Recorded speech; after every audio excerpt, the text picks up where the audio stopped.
Hello guys, welcome to my channel. कैसे हैं आप लोग? उम्मीद करता हूँ अच्छे होंगे। आज का जो हमारा टॉपिक है उसका नाम है अभिप्रेरणा यानी मोटिवेशन।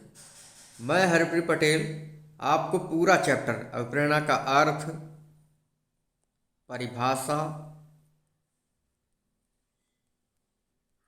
घटक, प्रकार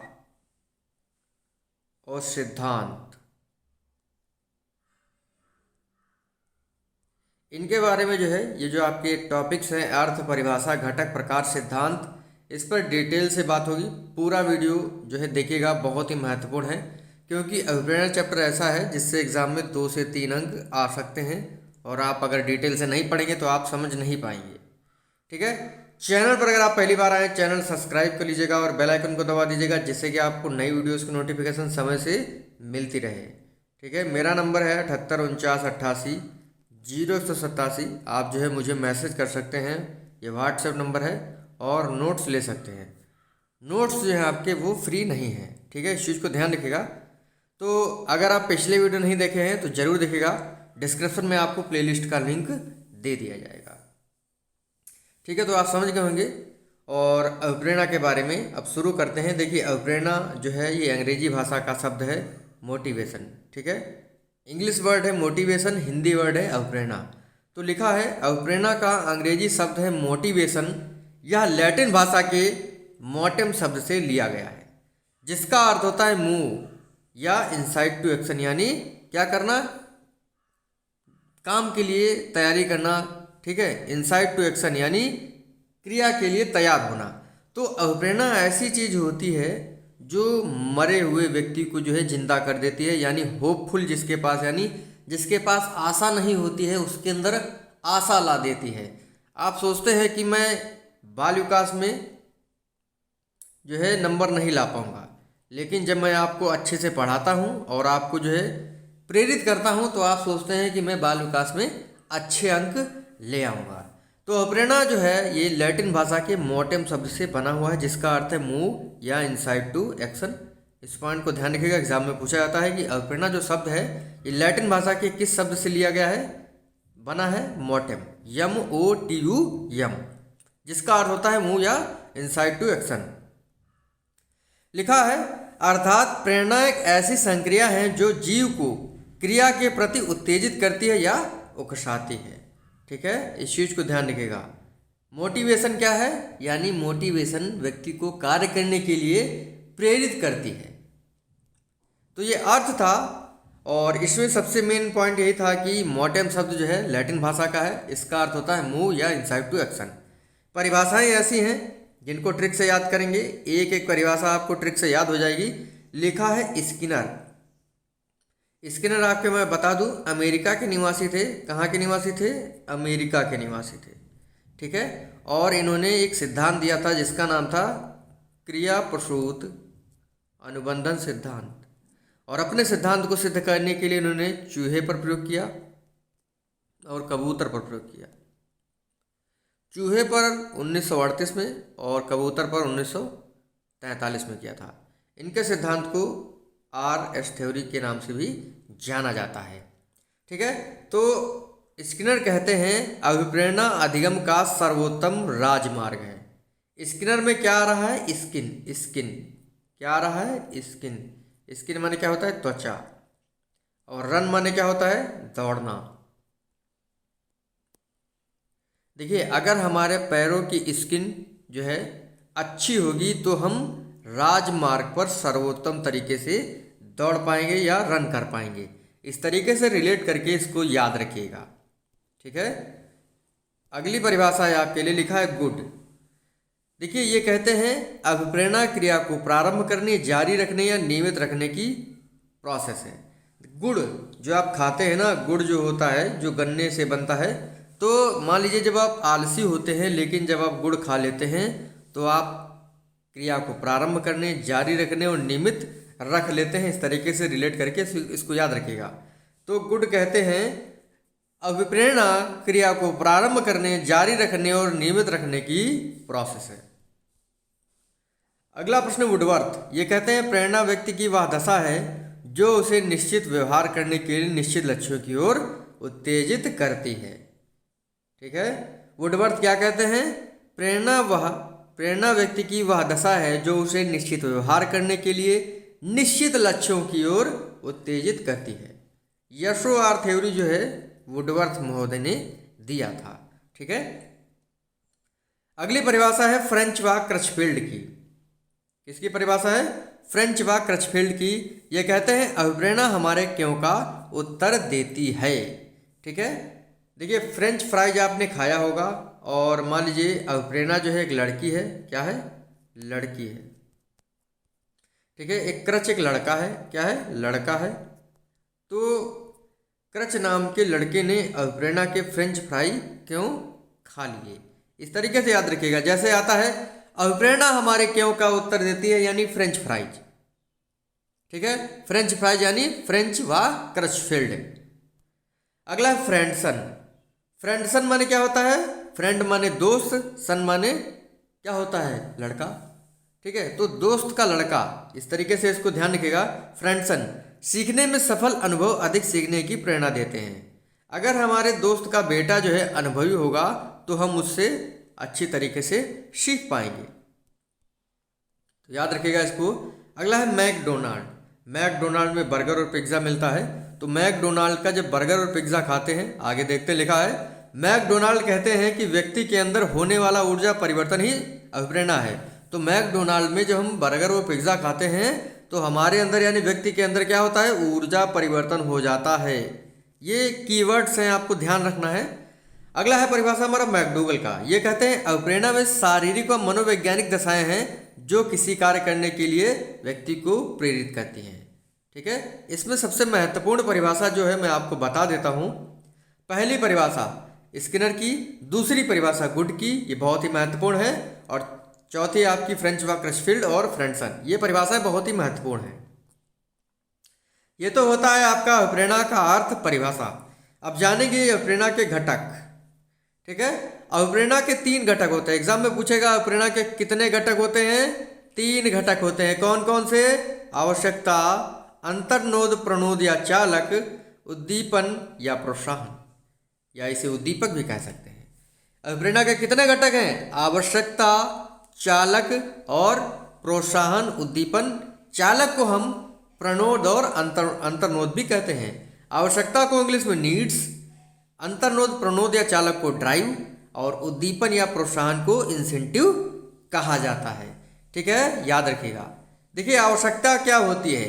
प्रत्येक व्यक्ति की कुछ आवश्यकताएं होती हैं और वही आवश्यकताएं उसे कार्य करने के लिए प्रेरित करती हैं। बिल्कुल सही बात लिखी है। व्यक्ति की जो आवश्यकताएं होती हैं ना, वही व्यक्ति को कार्य करने के लिए मोटिवेट करती है, अन्यथा कोई भी चीज़ व्यक्ति को प्रेरित नहीं कर सकती है। जैसे भोजन की कमी और पानी की कमी, जब ये कमी हो जाती है तो भोजन की कमी और पानी की कमी, ठीक है, तो हम अपनी आवश्यकताओं को पूरा करने के लिए कार्य करना शुरू कर देते हैं। भोजन की कमी के लिए भोजन ढूंढते हैं और पानी की कमी के लिए पानी ढूंढते हैं। तो आवश्यकता जो है व्यक्ति को कार्य करने के लिए प्रेरित करती है। आवश्यकता को क्या कहते हैं? नीड्स। दूसरा पॉइंट आता है अंतर्नोद प्रणोद या चालक। इसका प्रयोग सर्वप्रथम वुडवर्थ ने 1928 में किया था।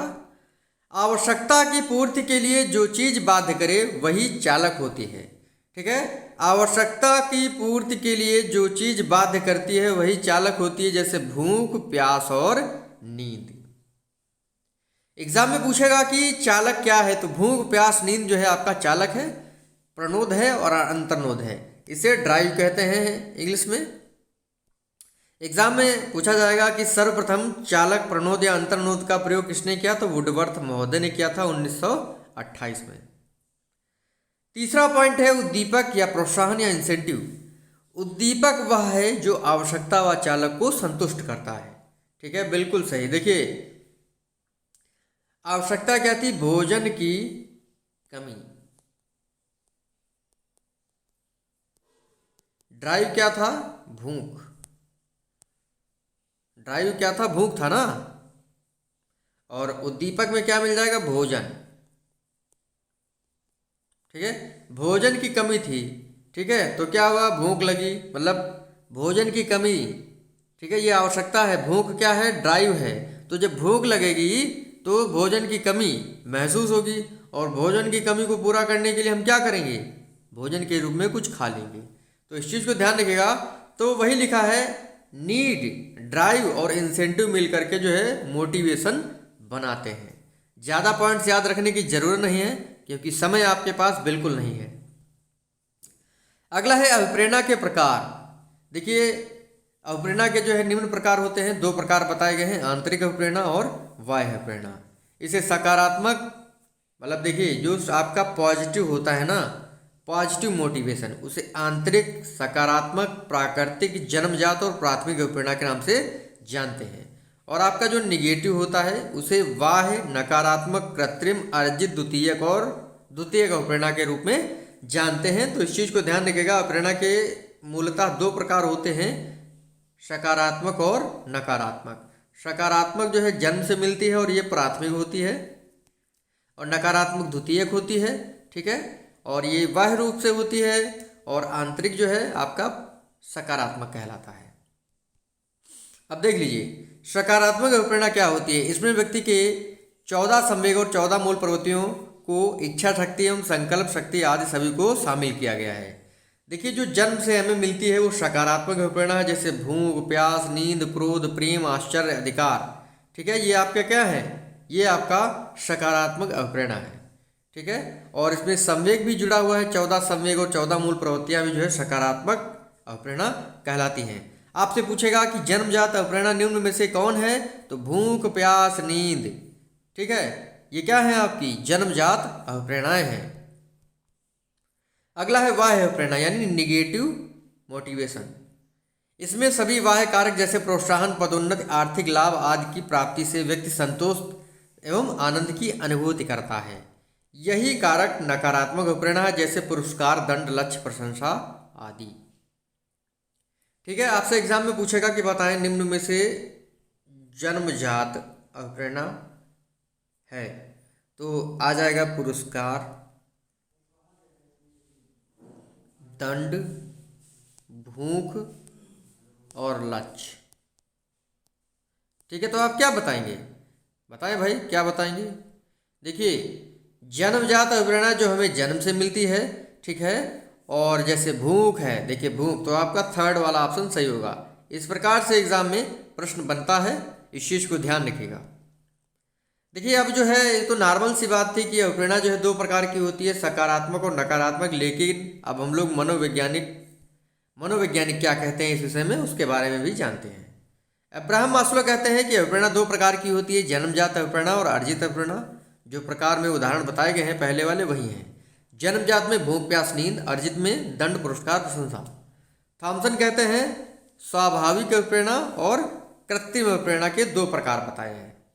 स्वाभाविक में वही भूख, प्यास, नींद आपका, कृत्रिम में आपका दंड, प्रोत्साहन, प्रशंसा। इस चीज़ को एकदम ध्यान रखिएगा। तो अब्राहम मास्लो ने 2 प्रकार बताए हैं, कौन कौन से? जन्मजात अभिप्रेरणा और अर्जित अभिप्रेरणा। थॉमसन महोदय ने स्वाभाविक और कृत्रिम अभिप्रेरणा के बारे में बताया है। गैरेट महोदय जो है 3 प्रकार की अभिप्रेरणा बताते हैं, जैविक अभिप्रेरणा, सामाजिक अभिप्रेरणा और मनोवैज्ञानिक अभिप्रेरणा।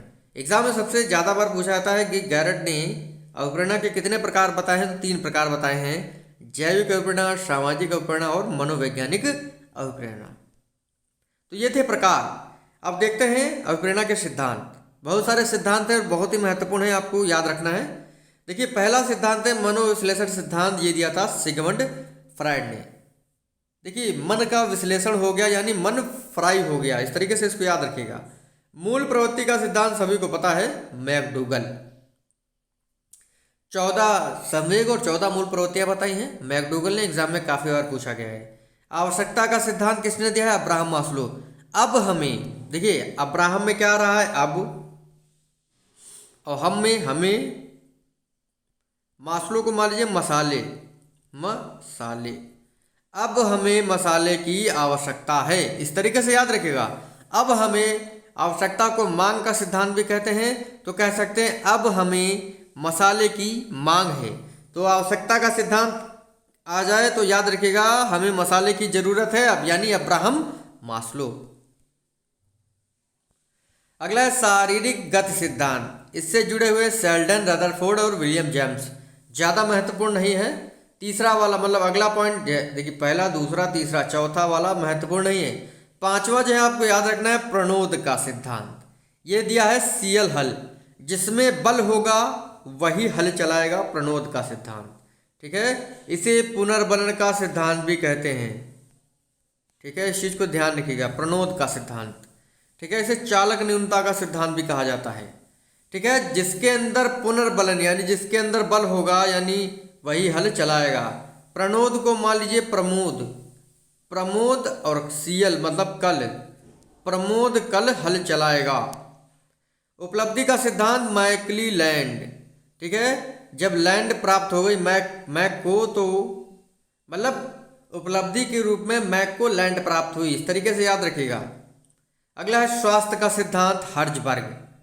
देखिए, जब हमारा स्वास्थ्य सही होगा तो बर्गर खाने में क्या हर्ज, बर्ग और हर्ज देखिए लिखा ना, बर्ग तो मान लीजिए बर्गर और हर्ज, हर्ज तो आपको पता है मतलब क्या माना ही। तो अगर हमारा स्वास्थ्य अच्छा होगा तो बर्गर खाने में कोई हर्ज नहीं। तो स्वास्थ्य का सिद्धांत हर्जबर्ग। प्रोत्साहन का सिद्धांत वुल्फ और काफमैन। देखिए, वुल्फ माने क्या होता है, भेड़िया, काफ माने मान लीजिए आपका बछड़ा। तो भेड़ियों को इतना प्रोत्साहन दिया गया कि वो काफ बन गया। ठीक है, अगला है उद्दीपक अनुक्रिया सिद्धांत। ये व्यवहारवादी जो आपके मनोवैज्ञानिक है उन्होंने उद्दीपक अनुक्रिया सिद्धांत दिया था। ये कहते हैं उद्दीपक जो होता है ना, व्यक्ति को कार्य करने के लिए प्रेरित करता है। तो व्यवहारवादी कहते हैं जो बालक होता है या व्यक्ति होता है जो भी सीखने की प्रोसेस में आता है वो धीरे धीरे सीखता है, जैसे थार्नडाइक, स्किनर। इस चीज़ को ध्यान रखिएगा। तो ये होते हैं हमारे सिद्धांत। अब बात करेंगे डिटेल से। एग्जाम में जो बहुत ही बार पूछा गया है, सबसे पहला हमारा सिद्धांत है मनोविश्लेषण सिद्धांत। देखिए लाइक कर दीजिएगा। नोट से तो मैंने आपको बता दिया है, मेरा नंबर है 78 49 88 0187। आप ले सकते हैं नोट्स पर्यावरण के और बाल विकास के। मनोविश्लेषण सिद्धांत, मन का विश्लेषण कर दिया यानी मन को फ्राई किसने कर दिया, सिगमंड फ्रायड ने। तो मनोविश्लेषण सिद्धांत हो जाएगा। इन्होंने बताया व्यक्ति के अंदर दो प्रवृत्तियां पाई जाती हैं, दो प्रकार के मूलक पाए जाते हैं, जीवन मूलक जिसे इरोस कहते हैं और मृत्यु मूलक जिसे थेंटोस कहते हैं। देखिए जीवन मूलक क्या होता है, देखिए जीवन मूलक यानी सकारात्मक ऊर्जा जिसमें होगी, निर्माणकारी होगा, आशावादी दृष्टिकोण होगा तथा प्रगति की ओर अग्रसर करेगा। एग्जाम में पूछेगा कि दो प्रकार के मूलक फ्रायड ने बताए हैं, कौन कौन से होंगे, जीवन मूलक और मृत्यु मूलक। जीवन मूलक यानी जीवन दे, सकारात्मक ऊर्जा, आशावादी दृष्टिकोण, निर्माणकारी प्रवृत्ति। ठीक है, और प्रगति की ओर ले जाए आपका जीवन मूलक जिसे इरोज कहते हैं। क्या कहते हैं, इरोज कहते हैं। मृत्यु मूलक की बात करें तो इसे थेंटोस कहते हैं। मृत्यु मूलक यानी मर जाना, सब खत्म ही हो जाना भाई। यह विध्वंसकारी प्रवृत्ति वाला होता है, नकारात्मक ऊर्जा वाला होता है। ठीक है, और इसमें व्यक्ति पतन की ओर जाता है। ठीक है, तो ये पॉइंट्स ध्यान रखिएगा। मनोविश्लेषण सिद्धांत जो है क्या होता है, किसने दिया है, बिल्कुल सही जवाब सिगमंड फ्रायड ने दिया है। अगला है मूल प्रवृत्ति का सिद्धांत। This is very important for exam. और इसमें 14 प्रकार की संवेग और 14 प्रकार के मूल प्रवृत्तियां पढ़ेंगे। एग्जाम में पूछा जाता है कि कौन सा संवेग किस मूल प्रवृत्ति से जुड़ा हुआ है, तो ये आपको ध्यान रखना है। तो मूल प्रवृत्ति का सिद्धांत जो है मैकडोगल भैया ने दिया था। किसने दिया था, मैकडोगल भैया ने। ठीक है, इन्होंने कहा था मूल प्रवृत्तियां 14 होती हैं और उनसे जुड़े हुए 14 संवेग होते हैं। ठीक है, व्यक्ति का व्यवहार मूल प्रवृत्तियों पर ही डिपेंड होता है। लिखा है मैकडोगल कहते हैं व्यक्ति में 14 मूल प्रवृत्तियां पाई जाती हैं, या मूल प्रवृत्तियां ही व्यक्ति लिखा है 14 यह मूल प्रवृत्तियां ही व्यक्ति को कार्य करने के लिए प्रेरित करती हैं। क्योंकि अगर अपनी मूल प्रवृत्तियों को पूरा नहीं करता है तो उसका जीवन समाप्त हो जाएगा। मतलब लिखा है कि मूल प्रवृत्तियों के अनुसार जो व्यक्ति कार्य करता है, अगर मूल प्रवृत्तियों के अनुसार कार्य नहीं करेगा तो वो जीवित नहीं रह पाएगा। और 14 मूल प्रवृत्तियों से जुड़ा हुआ जो है 14 संवेग होते हैं। लिखा है इनसे संबंधित 14 संवेग भी हैं जो मूल प्रवृत्तियों से संवेग रखते हैं। व्यक्ति संवेगों की पूर्ति के लिए अभिप्रेरित होकर मूल प्रवृत्तियों के अनुसार कार्य करता है। ठीक है, देखिए संवेग से जुड़े हुई मूल प्रवृत्तियां होती हैं। अब देखिए 14 संवेग हैं और 14 मूल प्रवृत्तियां हैं। इनको याद कर लीजिए, एग्जाम में काफ़ी बार पूछी जाती हैं। देखिए संवेग मान लीजिए भय है, तो क्या होगा, भय होगा तो हम पलायन कर जाएंगे, भाग जाएंगे। मान लीजिए आपको पता चल जाए कि इस रास्ते पर हमारा कोई दुश्मन बंदूक लिए खड़ा है। ठीक है, बंदूक लिए खड़ा है और आप आएंगे, आपको उड़ा देगा। आपके अंदर भय है तो आप क्या कर जाएंगे, इस रास्ते से पलायन कर जाएंगे, भाग जाएंगे, दोबारा फिर इस रास्ते पर नहीं आएंगे। तो भय जो होता है पलायन कहलाता है। जैसे मान लीजिए कहीं जंगल में जा रहे हैं और आपके सामने शेर आ जाए, तो क्या है, शेर आ जाए तो आपके अंदर भय नामक संवेग उत्पन्न होगा और मूल प्रवृत्ति क्या होगी, भाग जाने की, यानी पलायन करना।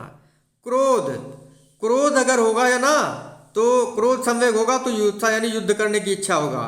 मतलब क्रोध अगर आपके अंदर है, मान लीजिए आपका दुश्मन आपके सामने खड़ा है, ठीक है, आपको बहुत ज़्यादा क्रोध है, तो आप क्या करेंगे, युत्सा करेंगे, युद्ध की इच्छा रखेंगे। एग्जाम में पूछेगा कि भय संवेग से जुड़ा हुआ मूल प्रवृत्ति क्या है, पलायन, यानी बंदूक लेकर के आपका दुश्मन आपके रास्ते पे खड़ा है तो आप क्या करेंगे, अगर डरपोक होंगे तो भाग जाएंगे, नहीं तो गोली खा लेंगे। ठीक है, क्रोध होगा तो युत्सा। घृणा, अगर आपको किसी से घृणा होगी, ठीक, अब क्या करेंगे, निवृत्ति यानी पीछा छुड़ाएंगे। मान लीजिए आपकी गर्लफ्रेंड है और आपकी उससे लड़ाई हो जाती है, ठीक है, ब्रेकअप हो जाता है, तो आप क्या करते हैं, उससे निवृत्ति हो जाते हैं, यानी उससे पीछा छुड़ाते हैं। यही बात लड़कियों पर लागू होती है। मान लीजिए आपका बॉयफ्रेंड आपको जो है उल्टा सीधा कह देता है, तो आप उससे घृणा करेंगे और आप क्या करेंगे, उससे पीछा छुड़ाएंगे, यानी निवृत्त हो लेंगे उससे। वात्सल्य, वात्सल्य में मान लीजिए प्रेम, जब प्रेम होता है ना तो संतान की उत्पत्ति होती है, इस चीज को ध्यान रखिएगा। जैसे ही भय आएगा पलायन, भय आएगा पलायन, क्रोध होगा युत्सा, ठीक है, घृणा होगी निवृत्ति। क्या मतलब, संवेग ध्यान रखिएगा और मूल प्रवृत्ति ध्यान रखिएगा। प्रेम होगा, वात्सल्य होगा, संतान की प्राप्ति प्राप्त होगी। ठीक है, दुख होगा, कष्ट होगा, करुणा होगा, भगवान हमको बचाए ले, मतलब बहुत दुख है तो क्या करेंगे, फटाक से जाएंगे जो है भगवान में, जो है भगवान के मंदिर में, और फट से जो है माथा लगाएंगे, चिपक जाएंगे पूरा जो है जमीन में कि भगवान बचाए लो हमको, क्या होगा हमारा। तो दुख, कष्ट या करुणा क्या होता है, शरणागति की ओर ले जाता है। कामुकता जो होता है ये काम की ओर ले जाता है, कामुकता।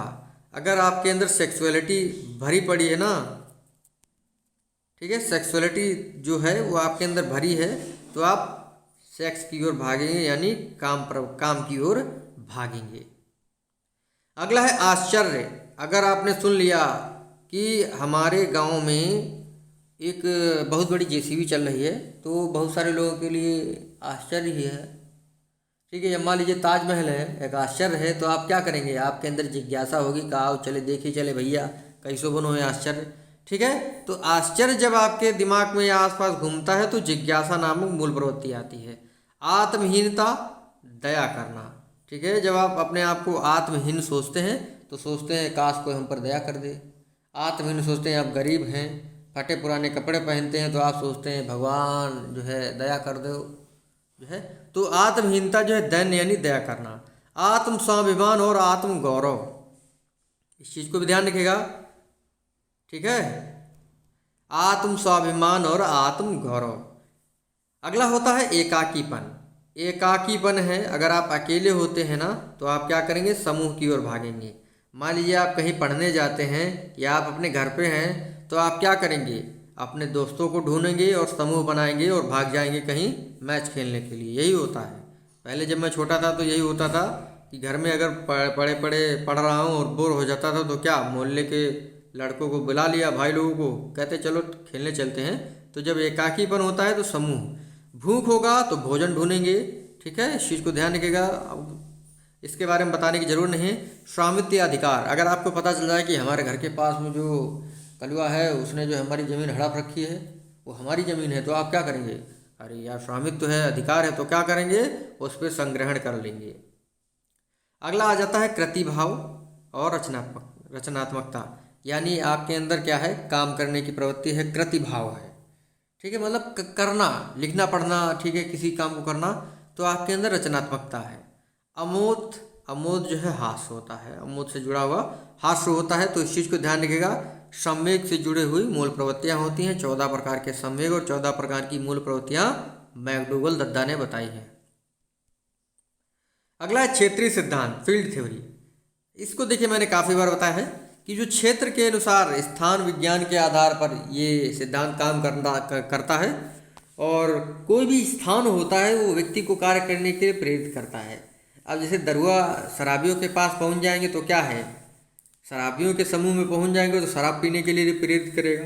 तो स्थान विशेष जो है उसको उसी अनुसार कार्य करने के लिए प्रेरित करता है। पढ़ाकू लोग में पहुंच जाएंगे, आईएएस की तैयारी करने वाले पहुंच जाएंगे तो फिर वही इतिहास भूगोल की बातें चलेंगी और आप जो है वही सोचेंगे कि यार हम भी कैसे जो है आईएएस बन जाएं। तो एक स्थान विशेष जो है व्यक्ति को कार्य करने के लिए प्रेरित करता है। बिजनेसमैन मतलब व्यापारियों में बैठेंगे तो व्यापार करने के लिए प्रेरित होंगे, ठीक है, इस चीज़ को ध्यान रखिएगा। तो क्षेत्रीय सिद्धांत जो है ये कूट लेविन ने दिया था। क्षेत्रीय सिद्धांत, कभी आइए हमारे क्षेत्र में कूट लेंगे, इस तरीके से मैंने आपको याद बताया था, कूट और कूट लेविन, कूट लेंगे, कभी आइए हमारे क्षेत्र में आपको कूट लेंगे, अपनी गली में तो कुत्ता भी शेर होता है ना, इस तरीके से ध्यान रखिएगा। तो लिखा है इनका सिद्धांत स्थान विज्ञान के आधार पर कार्य करता है। लेविन कहते हैं स्थान या वातावरण के अनुसार व्यक्ति प्रेरित होकर कार्य करता है, अगर वह कार्य नहीं करेगा तो समायोजन नहीं कर पाएगा। बिल्कुल सही है। लेविन ने अभिप्रेरणा को वातावरण व समायोजन दोनों से संबंधित माना है। तो मैंने जो बता दिया है आपको पहले ही वही है। शारीरिक गति परिवर्तन सिद्धांत ये दिया है, ये महत्वपूर्ण नहीं है। विलियम जेम्स, शेल्डन व रदरफोर्ड ये कहते हैं समय परिस्थिति आवश्यकता के अनुसार बालक के शरीर में जो शारीरिक परिवर्तन होते हैं वे परिवर्तन ही बालक को कार्य करने के लिए प्रेरित करते हैं। अब जब शारीरिक गति या परिवर्तन की बात आती है तो शरीर में परिवर्तन होगा, उसी के अनुसार जो है व्यक्ति कार्य करेगा। अगर बात करें उद्दीपक अनुक्रिया सिद्धांत ये दिया है स्किनर व थॉर्नडाइक ने, ये कहते हैं उद्दीपक व्यक्ति को कार्य करने के लिए प्रेरित करता है और व्यक्ति जब तक अनुक्रिया करता है तब तक वह उद्दीपक प्राप्त नहीं कर लेता है। इसलिए हम कह सकते हैं कि व्यक्ति उद्दीपक के माध्यम से प्रेरित होता है। मैंने आपको पहले ही बता दिया था कि उद्दीपक अनुक्रिया सिद्धांत स्किनर व थॉर्नडाइक कहते हैं कि व्यक्ति जो होता है ये उद्दीपक के अनुसार कार्य करता है, ठीक है, और उद्दीपक ही व्यक्ति को मोटिवेट करता है कार्य करने के लिए। इस चीज़ को ध्यान रखिएगा। जैसे भोजन की प्राप्ति है, भोजन है, भोजन क्या है आपका उद्दीपक है, ठीक है, और उद्दीपक की प्राप्ति के लिए यानी अपनी भूख को मिटाने के लिए, भोजन लेने के लिए वो क्या करेगा, कार्य करेगा। इस चीज को ध्यान रखिएगा। अगला है प्रणोद का सिद्धांत। प्रमोद कल हल चलाएगा लिखा है, इसके अनुसार चालक वह तत्व है जो व्यक्ति को कार्य करने के लिए बाध्य करता है। जैसे भूख चालक है कि पूर्ति हेतु कोई भी व्यक्ति कुछ भी कर सकता है, चाहे काम कितना भी कठिन क्यों ना हो, अपनी भूख मिटाने के लिए भोजन का जुगाड़ करेगा कैसे भी हो। इसीलिए हम कह सकते हैं कि प्रणोद या चालक जो है अभिप्रेरित करता है। अगला है उपलब्धि का सिद्धांत। देखिए उपलब्धि का सिद्धांत मैक्लेलैंड ने दिया। यह कहते हैं कि व्यक्ति के अंदर व्यक्ति के द्वारा निर्धारित की गई सामान्य विशिष्ट उपलब्धियां ही व्यक्ति को कार्य करने के लिए प्रेरित करती हैं और अंततः व्यक्ति विशिष्ट उपलब्धियां प्राप्त कर लेता है। स्वास्थ्य देखिए, अगर हमारा स्वास्थ्य जो है अच्छा होगा तो हम अच्छे से कार्य करेंगे, अच्छे से मोटिवेट होंगे।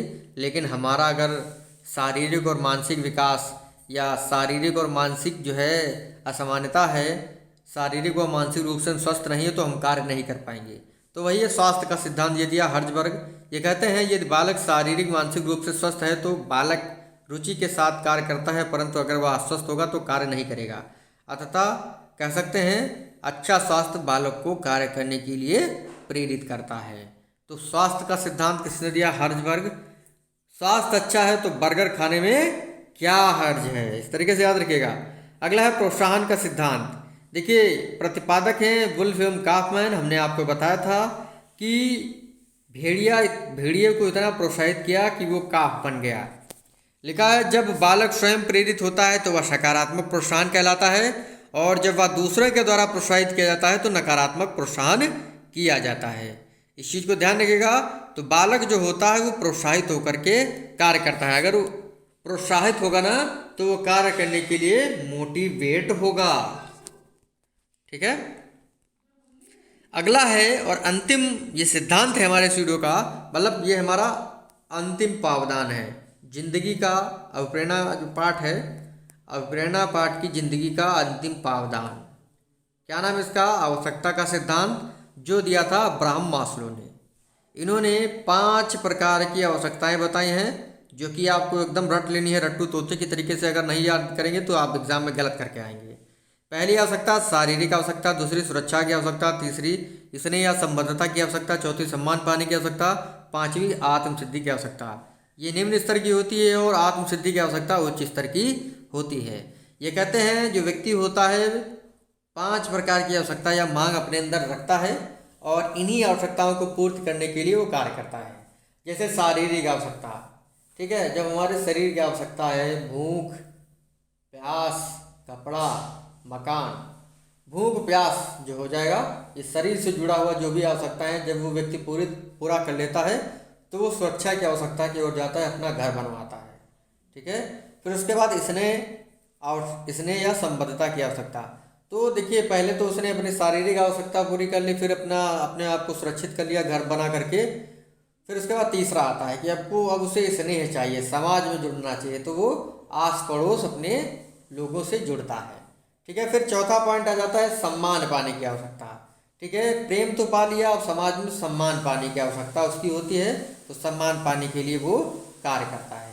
अब चौथा है आत्मसिद्धि की आवश्यकता, अपने आप को सिद्ध करने के लिए। ठीक है, आत्मसिद्धि की आवश्यकता को पूर्ति करने के लिए, अपने आप को सिद्ध करने के लिए क्या करता है वो? IAS की तैयारी करता है, PCS की तैयारी करता है। तो ये 5 प्रकार की आवश्यकताएं जो है व्यक्ति को कार्य करने के लिए प्रेरित करती हैं। किसने कहा है? अब्राहम मास्लो ने कहा है। तो इनको ध्यान रखिएगा। सबसे पहली होती है शारीरिक आवश्यकता, मतलब शरीर की आवश्यकता पूरी कर ली, जो है खाना रोटी मिल गया, ठीक है, दवा दारू हो गई हमारी।